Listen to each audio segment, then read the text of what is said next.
Hey folks, so I want to get started, and this is going to be video 10 or post 10 of the Kumbaya series, my summary video. So Kumbaya, in the political sense, it means, peace. Can we all just get along? Can we all be friends and love one another, and the world will be a better place? So in theory, or actually as an idea, I'm not mad at Kumbaya, right? That's ultimately what I would love. I would love to be able to live in peace with my neighbors, and my neighbors to be be able to live peacefully with me. But I think unfortunately we don't live in that kind of world, and I think we don't live in that kind of world because there are just some people that are more aggressive than other people, and we basically have very different orientations, and we're not all the same just in terms of our social outlook, our social structure, the ways in which we see the world, right? Biologically, yeah, 99.9% the same, right? But just in terms of our ways of being in the world, we are very different. So I want to talk about this Kumbaya thing. I've posted 9 videos to date on Kumbaya, and the first was a memo or a weekly intelligence briefing report that came from the Department of Homeland Security, and you guys could check this out online. I posted it, but it is number 1 in the series. And basically it is a briefing about how these racist white supremacist groups were planning to weaponize COVID-19. And they were being told to target people of color to go into our neighborhoods and spread this disease. It was their obligation to spread it, and also to make sure that they went to settings and places and large crowds where there were people of color, there were black folks, right? And we saw our numbers spike. I want to go back to something that we know that. Okay, so that's actually number 1. Before I do that, that's number 1. We're gonna do that. I'm gonna go through these, and then I'm gonna tie everything in and summarize it. So the second thing that we know is in the second video or post I put, white supremacy and accelerationism. So there's an idea that there is this white supremacist who is at the forefront of this white supremacist movement about starting a race war. So there's lots of groups that literally have been planning to start race wars for the last 30 years. And they're the Boogaloo Boys, it's one particular group, and and a bunch of other ones, they all fall under this white supremacist whose name was a neo-Nazi, whose name was James Mason. And James Mason basically wanted to fan the flames, right? His idea was that, there's ways in which you can push people into becoming more extreme white supremacist, and that you could get them to actually sort of embrace this idea of race war if you just push the right buttons, right? And I say that he knows this because he knows something that, we as black folks in particular do not want to admit, that all white people have a degree of white supremacy that's there in them. I say this often, that white supremacy exists on a spectrum. It's not a matter of you are or you aren't a white supremacist. It's a matter to what degree. Are you a recovering white supremacist who acknowledges that white supremacy is real and it's an evil that has to be, stomped out?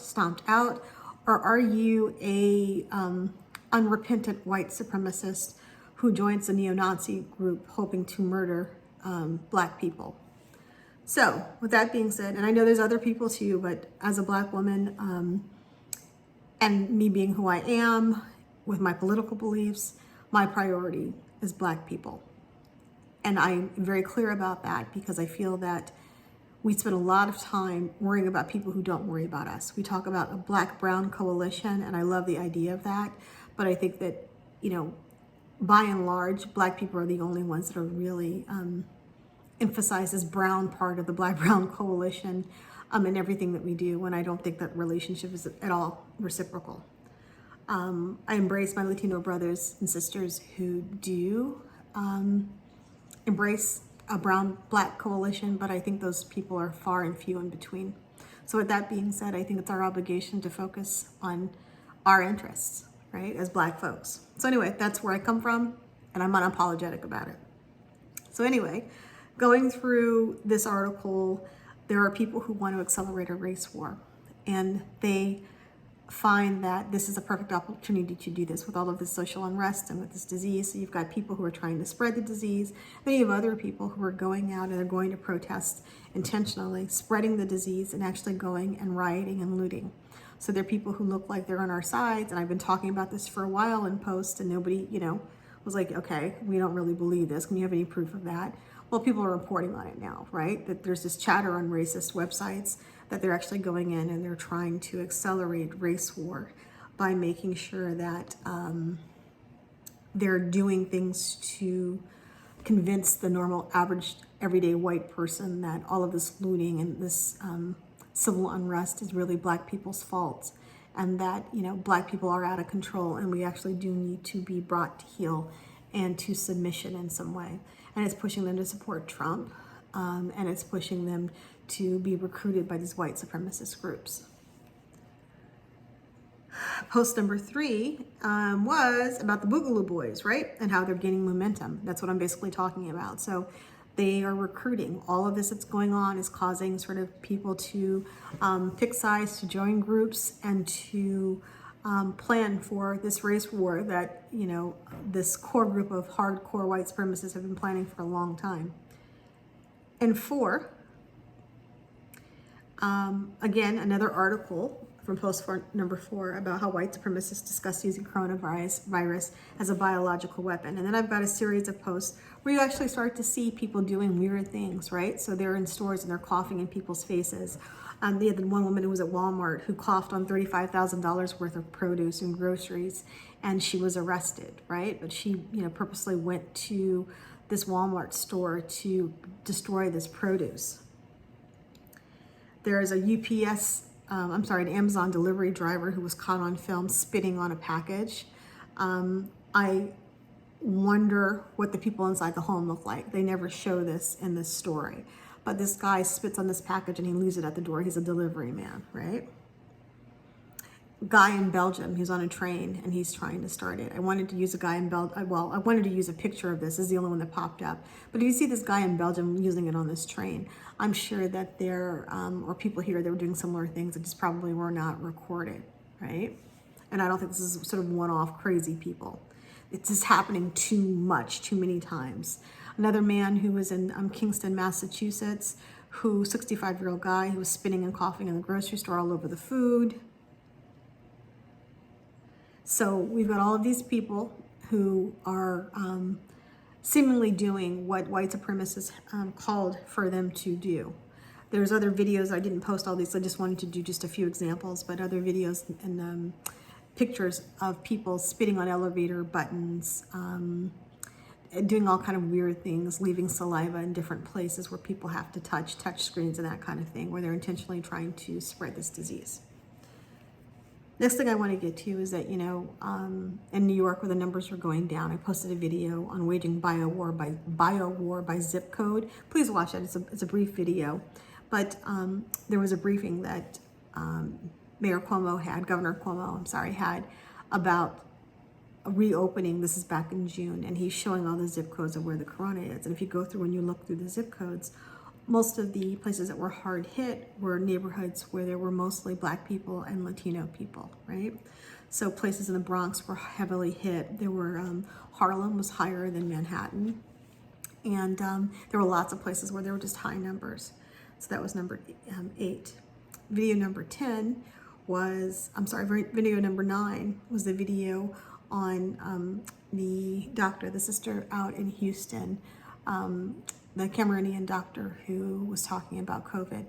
I have no doubt, folks, that this woman was, being used by these people. First of all, I looked at the video and I'm looking at all these white people around her.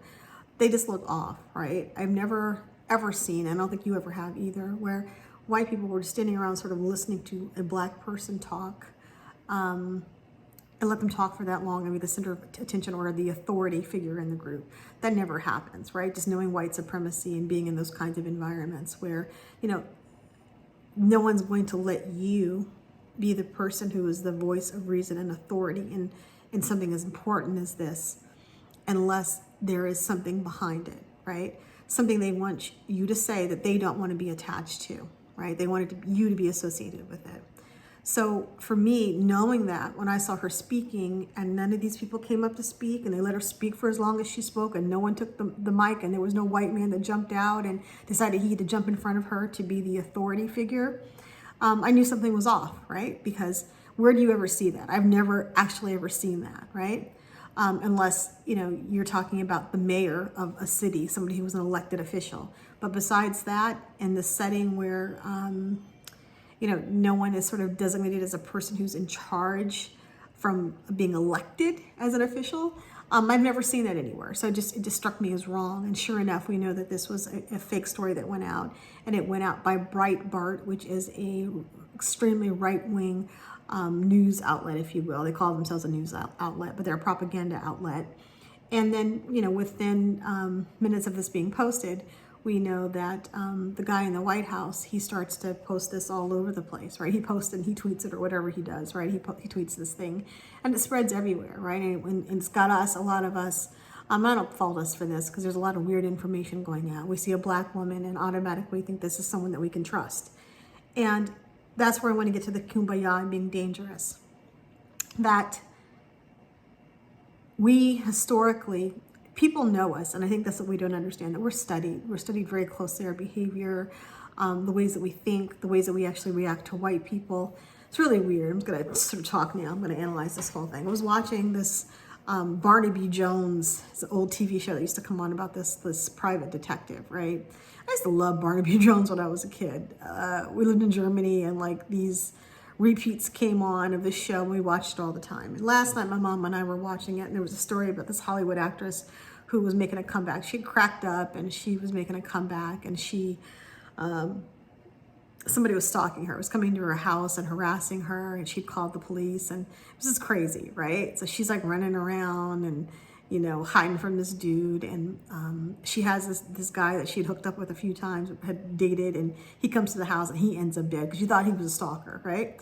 So she's got this black housekeeper, and they had this crazy relationship where, the black housekeeper tells her to go to hell, but she comes back and the woman's been with her forever. And at the end of the episode, the black housekeeper gets hit on the head, right, by the intruder, right, the guy who's harassing this actress.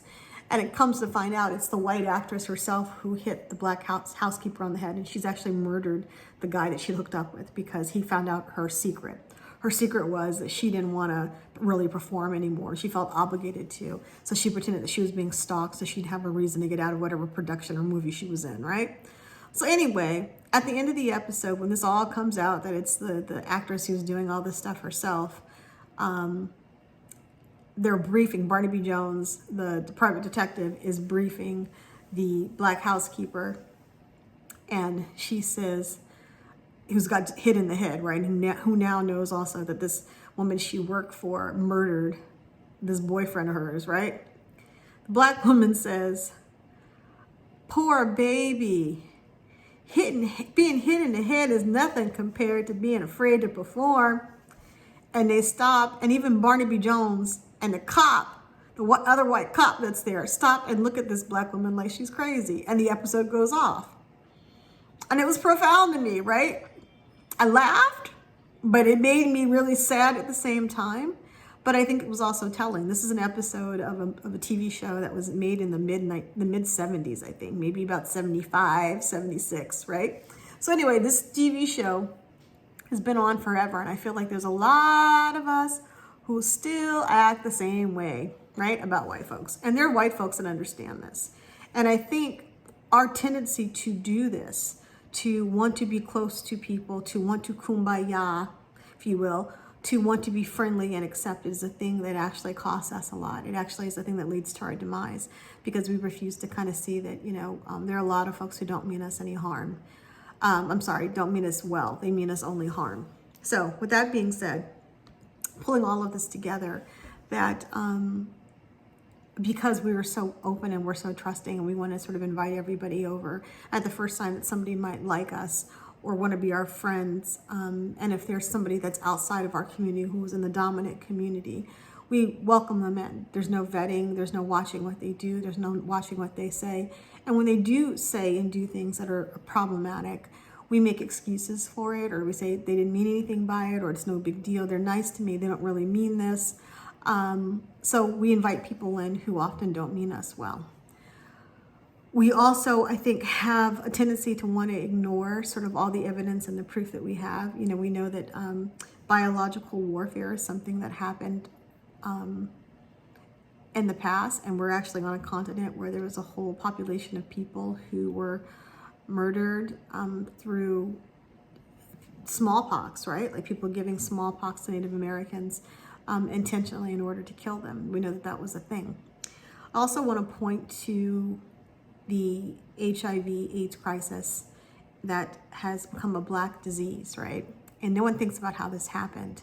When HIV and AIDS first started, it started in the white gay community in New York City. There was a flight attendant from Canada who went back and forth to New York, and he was the first person that was actually diagnosed with this disease, right?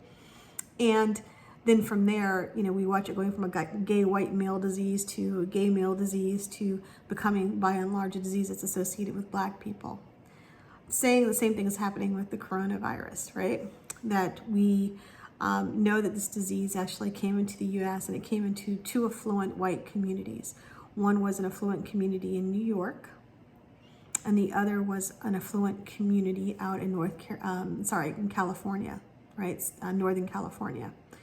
And that before long, all of a sudden, you know, we're hearing it being repeated over and over and over again that Black folks are getting this thing more and more susceptible to it. And a lot of us weren't questioning how it went from being a virus that was largely sort of attacking white folks and more privileged white folks to, you know, being something that we were suffering from more. And I have to say that it's because this was done intentionally. And I think that, again, we have to be really careful with who we associate, whom we associate with. We have to be very careful with who we welcome in, that every smiling face is not a friend. And I think that we have to understand that, you know, some of us are so thirsty to be in proximity or in close proximity to white folks that we let our guards down, and there's people that often don't mean us well. We also will let our guards down if, you know, someone is attractive. We'll let our guards down. Attractive white person approaches us. We'll let our guard down if there's a person in authority that approaches us. And I just want to say that, you know, I think we don't understand. We don't talk to our parents, our grandparents, our great-grandparents enough to understand what their lives were like under white supremacy and what that really looked like under sort of out-and-out white supremacy, right? Under a system of apartheid and complete racial domination. So I grew up in a family where nobody was ashamed of that. My mother was not ashamed to talk about those things. It wasn't our shame. I was taught that that was their shame, right? Because people who do those kinds of things or indulge in that kind of deviance, and that's what it was always explained to me as a form of deviance towards us, were people that, you know, weren't as good as us, right? Because it's a weird kind of antisocial and deeply disturbing sort of set of behaviors. But it was always explained to me that there were people who wanted to do harm, and it was fun for them. It was entertaining for them. And we see that in the smiling faces of people who attended lynchings and children who were taken to lynchings. Like, really, who does that? Would you take your child to, you as a Black person, would you take your child to watch you beat up your neighbor? Would you take your child to watch you break into somebody's home and murder them? Would you take your child to even out to watch you slaughter an animal, unless you were like a farmer, but to go out and like in a field and just like chop up a cow, right? Just for fun, right? Torture an animal, like you just wouldn't do that. And the fact that this was something that happened and was so prevalent in this culture really points to a level of sickness. And I would say that that sickness really hasn't gone anywhere. It's been dispersed into the community. We start talking about epigenetics, and I don't know if you all are familiar with epigenetics, but epigenetics is the idea that, you know, what happens to us, and it's not just an idea, it's actually been scientifically confirmed that what happens to you, you're more likely to suffer from depression and anxiety if people in your family have, right? Before you, if other generations. And they know this from looking at the experiences of Holocaust survivors and First Nations people, Indian people in Canada, right? Native Americans in Canada, or Native Canadians.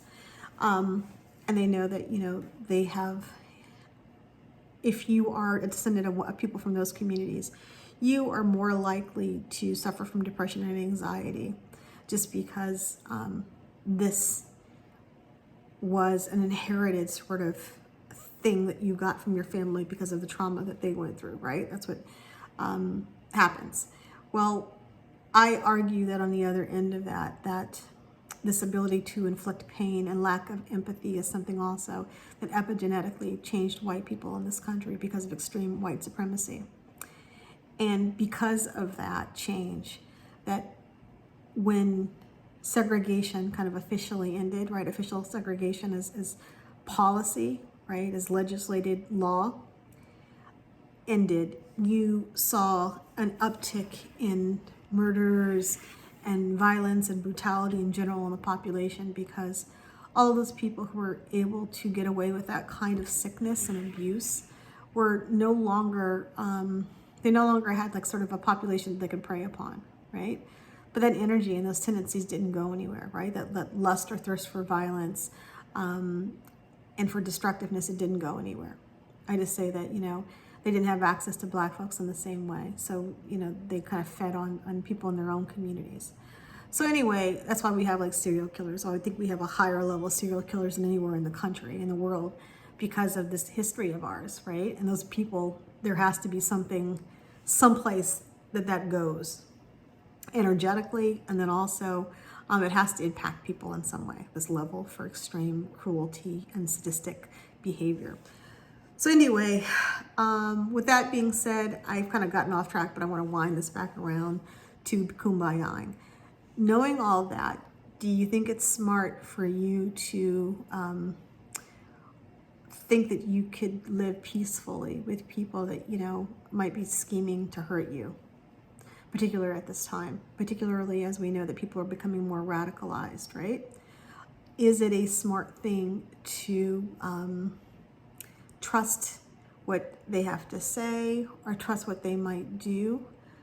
I had posted something about this earlier about us going to the hospitals, and I still think 100% that we aren't dying more from this because something is wrong with us. We're dying more, and I post the videos of the nurses. We're dying more because we're being ignored, or the wrong things are being done, or people are intentionally not taking care of us, or intentionally doing things to harm us in the hospital. Because you have white supremacists there, right? That, white supremacy doesn't just happen in certain pockets in certain communities. It's something that kind of impacts the whole entire white community. So when we go into a hospital if we're sick, we're less likely to come out because no one cares about our health, or there are people who care a little too much about harming us. So that's why we're dying. So we're also seeing that this is becoming a black disease because of it. And I would say that, you all just don't fall for that. We already know from looking at history, you can kind of tell from looking at history what people might be inclined to do now. So if we know in the past that, people were inclined to give Native Americans smallpox through blankets, why wouldn't someone come in our community now and give us COVID-19? If we know that, I think I talked about this, but I might not have, HIV in Africa. There's a documentary that came out, and some people say it's a mockumentary, but I don't think that's true. I think it actually was a real documentary. I've got to find the name of it and I'll post it, but I can't think of it right now. It came out within the last year, of white South African men who were like in their kind of secret police, or their equivalent of their secret clandestine services, who were intentionally giving AIDS and HIV to black South Africans, because they wanted to reduce their numbers. And it worked, it had an impact, right? So what happened was, HIV goes from being this white gay male disease to being a black disease, just like smallpox becomes, a disease for people of color. You can look that up too. It's the idea that black people or these, or foreigners or diseased people. That all started because smallpox was intentionally given to Native Americans, right? Just like with the Tuskegee experiment, we know that people were intentionally not treated for syphilis, or in some cases people were actually infected with syphilis and then not treated, right? So looking at this, knowing this, I don't understand why people have a hard time understanding or believing that with this COVID-19, you've got people who are first intentionally giving it to us. And second, that you have a racist president in office. Why you would not think that he maybe doesn't have a problem with this being spread. And I'll say this too, some people just say that he's stupid. He's not an intellectual guy, but I don't think that he's necessarily stupid in the ways that we think he is. I also think that there's no evidence or proof that this government wants to stop it in any way. I'm not going to say they intentionally want to keep it going, but I'm not saying that they don't either. It took him 3.5 months to start wearing a mask. Why is that? He's trying to push everybody to go back to work and to go back to school. And this isn't under control, and he's still pushing for this. Why is that? You've got our legislative branch of government who doesn't want to increase our unemployment or maintain our unemployment benefit in the middle of a crisis. They want to reduce this, right, in order to push people to go back to work. Why is this? You have him then posting this really crazy fake video of this doctor saying that you don't need to wear a mask. It'd be one thing if he was just saying that, this is the cure, but to tell people that you don't have to wear a mask, why would you give people information that's hurtful to them? And again, I don't want to attack her because I think that she's just a pawn. She's just being used. And as some of you guys already know, I don't believe in us attacking each other anyway. It's another video. I'll do something on that too, on why it's really important and critical that we don't drag each other, or we're very careful in the ways in which we challenge one another in public, right? Not just in public. It's very important that we're careful on the way that we challenge each other because it has an impact on us psychologically, right? So we got to be very careful. So anyway, this woman is sent out and she's paraded out, and Trump is tweeting all of this. There's a reason why that's being done. And again, you have to look at what people's actions are and not just listen to their words.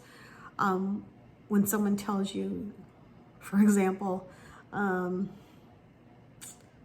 use a man, you could be dating someone and he tells you, I want to get married, I want to get married, I want to get married, we're going to get married one day, we're going to get married one day, we're going to get married one day. And he makes no move to buy a ring, or he makes no room to move forward in the relationship. After a while, you have to kind of maybe believe what it is that you see instead of what it is that he says, right? Same thing with Trump and these other people, that they're encouraging people to go out in the public and not wear masks and all this other stuff. And then you have to ask the question based on this history, who is it that they're trying to harm? All of a sudden he shows up in a mask because he's being told that his people who are his voters, that are his base, are starting to die from this disproportionately. So with that being said, he starts wearing a mask, right? Anyway, the other thing I want you guys to look at is we're not dying from this disproportionately. That, well, that's a whole other thing. Look up deaths from drug abuse, from opioid abuse. They're actually going up, and these are white deaths specifically that are going up in the middle of this crisis, right? There's also still people dying from, that's the word, despair, right? You had white people who were dying from a sense of hopelessness and despair. That's still happening. You're not seeing more black deaths. People just want you to think that because people want to associate this disease with black people. If you don't believe me, look at China. China studies us also. China studies the West and copies everything that we do, not just handbags and our electronics. They really study our social order. And China made an effort to associate this disease with black people right away because they understand that that's what the West does. And we're the only ones that don't understand what our government does, but you just have to pay attention. So just to summarize this, I feel like I've been all over the place, folks, that we are not more susceptible to this. Please stop saying that and believing it, because you're doing white supremacist work by spreading that lie. You are going to get it more because you want a kumbaya and you don't want to believe that these people don't mean you well, and you don't really want to believe the depths of their depravity, right? that you're dealing with people who are basically depraved. And you can see this happening now, from the spitting on people and the pulling out the guns and kneeling on people's necks, that you're dealing with a depraved group of people that don't mean you well. So I'm saying to you all, when you buy food and you're out someplace, make sure that you're wearing your gloves, you're wearing your hand sanitizer, that you're not going in spaces, even in your own neighborhood, because they're coming to our neighborhoods to do us harm. Even in your own neighborhoods, that you're being very, very careful. When you're buying food or produce at home, that you're washing the bags and the containers very carefully, that you're wearing your hand sanitizer, using your hand sanitizer. Just be careful. This is not a hoax. And I also posted a few videos, and at the end the guy gets kind of crazy. And I'm going to say this too. I leave the possibility for all things to be possible. I leave it open for all things to be possible, because I think there's a lot of things in the world that we don't understand. And maybe I'll get into some of those a little later on at another time. But I posted those 6 videos about the, let's see, it was called the Anglo-Saxon plan. And I'd watched these videos a couple of years ago, and this guy seemed crazy, but in these videos, there's 6 of them. Towards the end, he starts talking about aliens and some other stuff. Please ignore that, because I'm not down with that. Please know that, right? But you never know. But anyway, no, I'm not espousing that at all. But one of the things that he talks about, or the thing that he talks about really in this video, is that there's this plan for basically white folks to take out people of color and to start a war. He says that it was going to start with a virus in China, that these guys that were in this meeting talking about this said that China was going to catch a cold. China was going to catch a cold, and it was supposed to happen, I guess, after a war was going to be started with Iran. And if you guys are paying attention to the news, every once in a while you hear something about some action taken against Iran, that they're trying to actually start a war with Iran right now. That gets overshadowed with Corona and with the riots and the protests that are going on. But please, please, please pay attention. Google it, look up Iran and see what's going on. That there actually is this move to start a war with Iran, right? To be aggressive towards Iran. And this virus is going on. And in these series of videos, these 6 videos that were actually recorded 10 years ago and posted to YouTube 10 years ago. And like I said, I've seen them 2 years ago, and I would never say anything about it, because at the time, if I had said it then, I would have really sounded like a nut job, right? So anyway, with that being said, just be careful. Just be careful. There are a lot of people trying to push us into weird positions. Please watch those 6 videos. Like I said, around like 5 or 6, you can kind of start to tune out. But there's some really important information there. So anyway, folks, please stay safe, wear your mask, realize that we're not dying from this. There are people that do want you to die from it more, and you have to understand that, and you have to believe that. And everybody who smiles at you is not a friend. Love you guys. Talk to you soon, and thanks for watching.